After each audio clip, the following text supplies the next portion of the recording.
It's Thursday, 11 o'clock. It's time for this week's Watch Drop.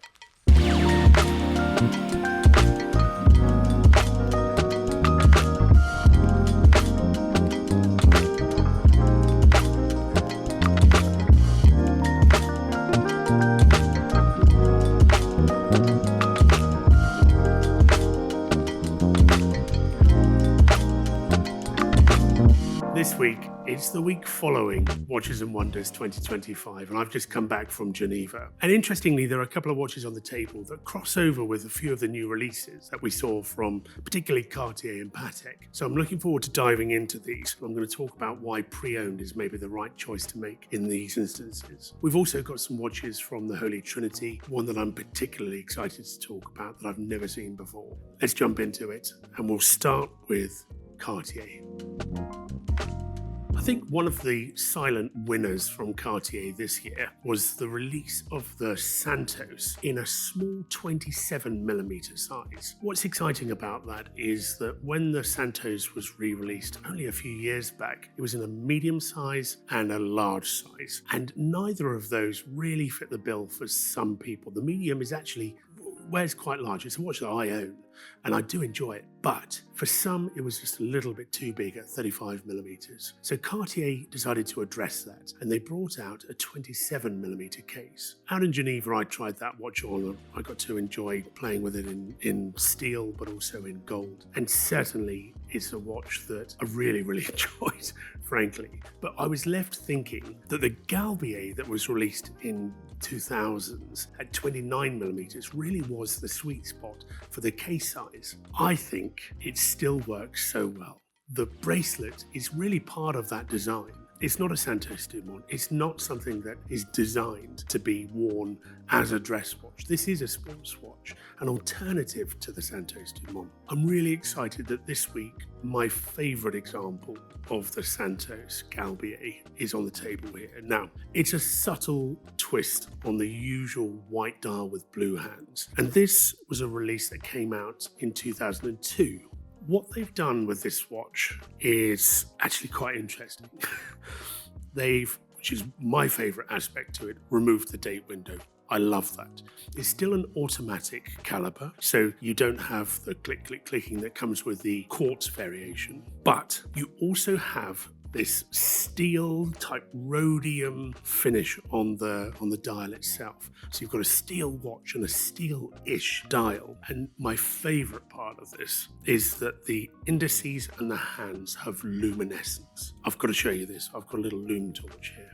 What you see when you shine a lume torch on this thing is this incredible purple, bluish purple luminescence to the dial that contrasts with the silvery grey of the steel to perfection. It's interesting that this lume, I don't know what it is, whether it's superluminova or whatever, but when you take the UV torch away from the watch, you're left with this, I can only describe it as Tiffany blue, green, ultraviolet glow. And obviously, unless you're carrying around a lume torch with you, you're not really going to see that purple. It's really just good for photos. But you do see, as an owner of this watch in the past, you do see that Tiffany green, Tiffany blue colour in the indices quite a lot when you're outside, walking or whatever in the summertime particularly, and then you come inside, you get that real glow, and the colour of the indices and the hands is so lovely. They only made 2,000 of these. I say only, that's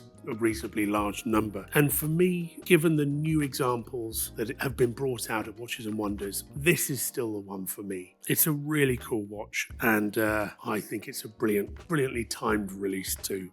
Moving on. Another watch that was a real standout of Watches and Wonders 2025 was the Patek Philippe 6196P. So that's an updated Calatrava. On the table here, we've got the 5196G, which I guess on paper is very similar to the new release. And I want to talk about the differences between the updated version and this version that was running, I think, in the catalogue for well over 10 years. So the Calatrava is, as we've talked about previously, a very simplistic, boiled down view of what a dress watch is and what are the key characteristics and design DNA points from Patek Philippe. So it's a really important watch for the brand. brand. In Watches and Wonders 2025, they re-released the Calatrava, first in platinum. I'm sure they'll bring out lots of other metals, but the case size was 38mm, and the watch itself had an open case back. It's an interesting movement, I think, that they've put in. Lots of people talking about how it's missing some interior angles. And I think that's another way of saying that it's a fairly value-aimed release. It's certainly not one of their high-end movements that you get to see in some of their more expensive models. It's ever so slightly bigger than this watch, and I think that's a bit of a shame. 37mm, I think, for me, was plenty big enough. The Calatrava's always been known to have long lugs, and so although it's 37mm, for me it wears more like a 39. It always surprises people when they put it on wrist, and it really isn't a small watch at all. It's a very contemporary size thing, particularly when you compare it to the original 96. So going up to 38mm for me, I don't think was necessary. And where I think it wins out over the older 5196 model is that they've increased the size of that movement so that the small seconds that you find running at 6 o'clock position, it gravitates slightly further away from the center of the dial, which I think is a really nice thing. The movement in this is one that's been around for a very long time and has been in existence through the case sizes of the Calatrava. So it's definitely a win that they've increased the movement size on the latest version. But pre-owned prices on the 5196 are a very compelling position when you look at the new price of Calatravas. When you're looking at £40,000 for a time-only watch, and then you're faced with the pre-owned prices that are well under £20,000, it makes a very strong argument to look at the pre-owned market before you put your hand in the pocket to pick up a new watch from Patek Philippe. But that said, I do commend them for really focusing on an important watch, the Calatrava, and I look forward to the different variations that are surely going to arise from the brand in future years. If you want to look at the video that we did on Patek's Calatravas, check out the video just here.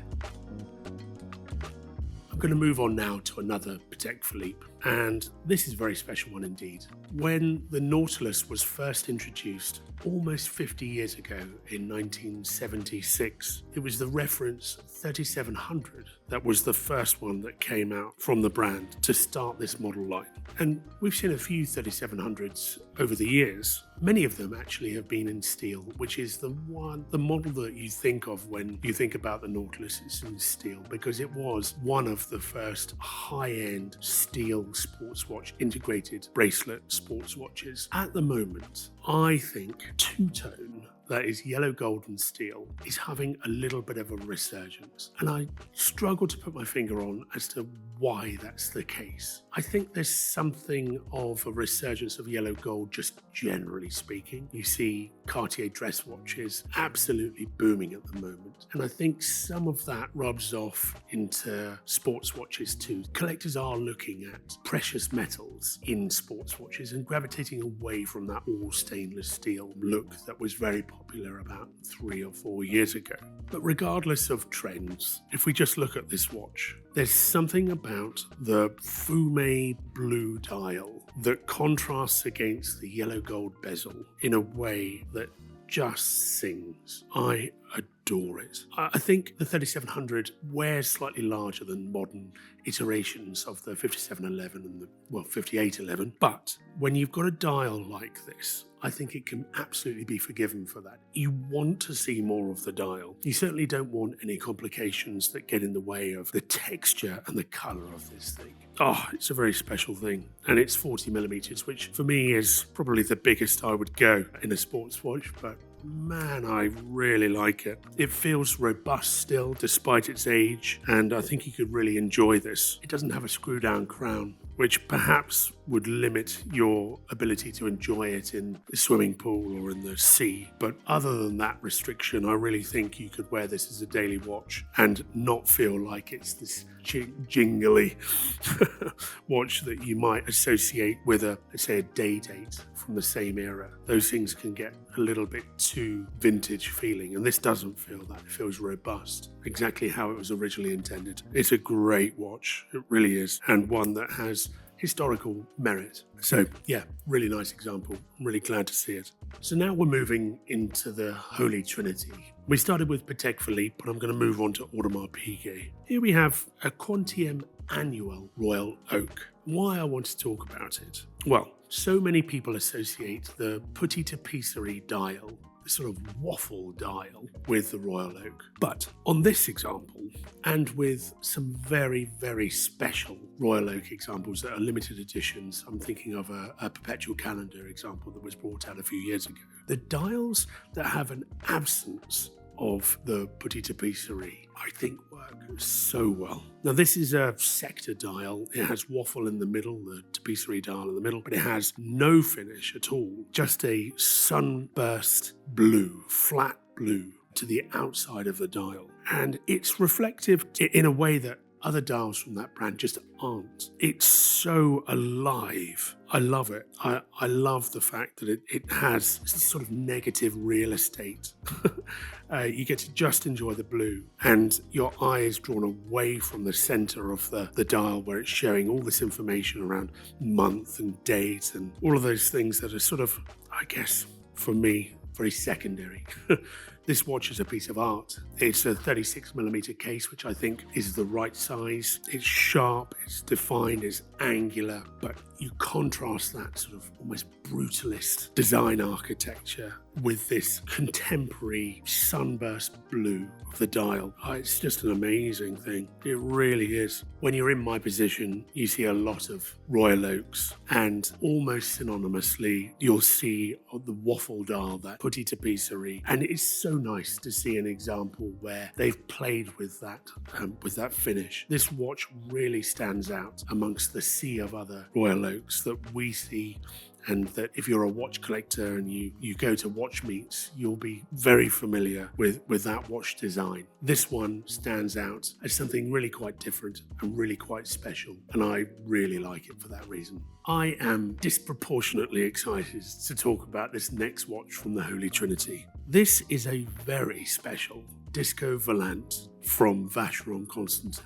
It's an ultra-thin Disco Volante from the 60s. And we came across this watch earlier this year, and it stood out because I'd never seen, we see a lot of several Disco Volantes, particularly from AP. I hadn't seen one from Vacheron before, but this specific example in white gold, it looks like it's from another planet. It really does. It is, firstly, as near to new old stock as you'll ever find. It has the original, somewhat frail strap on it. It has the box and papers, and this is from the 60s, mind you. I mean, it's amazing that they haven't perished. The watch itself and the case, which is the most important part of this watch, is as sharp as the day it was produced. You have a sunray brushed effect to the outside of the Disco Volante. And in the middle, you've got this very diminutive dial that is time only, of course. It's ultra thin. It's monolithic in that it's the same color as the case itself. So it sort of all blends in, which means it's going to be an absolute strap monster. You can put this on any color that you want. But we've left it on the original because it's just, I mean, it's amazing. It still has the original case back sticker on it, although there's some dirt underneath it, but let's not focus on that. The watch is a manual wind caliber with a beautifully crisp winding to it. It has a conical shaped crown, which I think just looks wonderful. I love it. I really, really, really love this thing. I'm obsessed with it, frankly. It's 34mm. It somewhat wears smaller, but it still has that presence on the wrist. It must be 4mm maximum in thickness overall. And so you're left to really enjoy that design language, which is like a spaceship. I don't know. I can just tell you that holding it here, I get particularly excited. I'm really enjoying this watch. It's got so many different reflective surfaces, and it just doesn't look like another Vacheron Constantin. It looks a world away from the Vacherons that we saw released in Watches and Wonders 2025. And in a way, I think that's a shame, but it just makes me enjoy this particular example more and more. It's a time warp watch, and I'm sure it won't hang around for long. The last watch I'm going to talk about today is one that was only released a couple of months ago, if that. And it's an example of a collaboration with Louis Erard, with one of my favourite watchmakers, Vianney Halter. Vianney Halter has a design language which stands out as completely unique, I think, in the world of watches. He has a very, I'd say, steampunk aesthetic to his watch design. He has these completely unique hands that you take them away and put them on any other watch and they are very, very specifically Vianney Halter hands. I don't even know how you'd call them. They're not Dauphine, they're not, I don't know what they are, but they're incredible. And this is the second collaboration that he's done with Louis Erard. Louis Erard are a fairly, I'd say, budget brand that love to do these collaborations with Constantin Chaikin and various other brands. This example, they've really ramped up the Vianney Halter-ness of the watch. It's, I think, 43 millimeters. It wears fairly big, but they've got a brushed salmon dial, which contrasts brilliantly with those beautiful blue Vianney Halter hands. The bezel itself has this riveted two-tone steampunk finish to it. It's a bizarre thing. And then lastly, of note, I think, is the crown. You've got the same rivets, I guess, from the bezel that are mirrored onto this crown, which I guess must have taken a lot of time and effort for a watch that retailed at £2,000 or £3,000. I think it's absolutely amazing. I really do. It's a very cool watch. It's a really cool thing. As I say, I think a real value proposition. There's no doubt about it.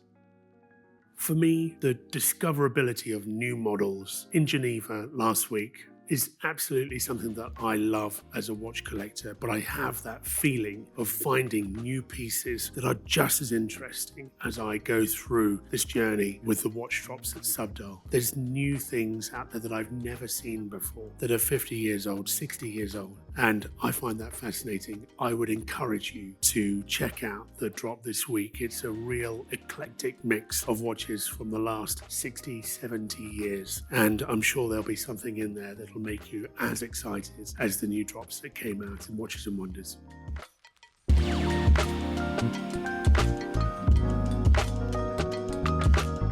So that's this week's drop. Over 75 watches this week, and a real mix of everything from, well, there's a Patek Nautilus 5980 that I haven't talked about. There's an AB Millenary, that's a very strange looking dial. I mean, there are so many to look at. Please do hit the website, check them out, and I'll see you next week.